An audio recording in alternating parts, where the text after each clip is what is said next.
To a father and son involved in a big-time gang. Today, the father came up for sentencing and got off with less than 5 years. News 13's Crystal Gutierrez is in the Newsplex.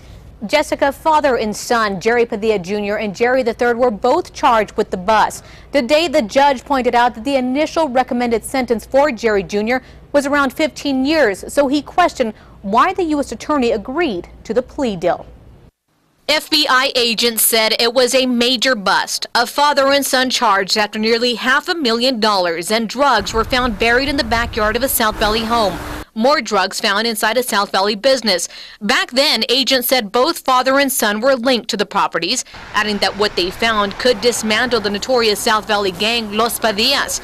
But today in federal court, the U.S. Attorney's Office told the judge their case against Jerry Jr. is centered on the 3 drug deals he made with an undercover FBI agent. The judge questioned why, when the case involves all that buried money and drugs, saying, quote, "I think of it as weaknesses of the case." Assistant U.S. Attorney Joel Myers tried to argue that wasn't the case, then finally said, quote, "I will own the weakness, Judge."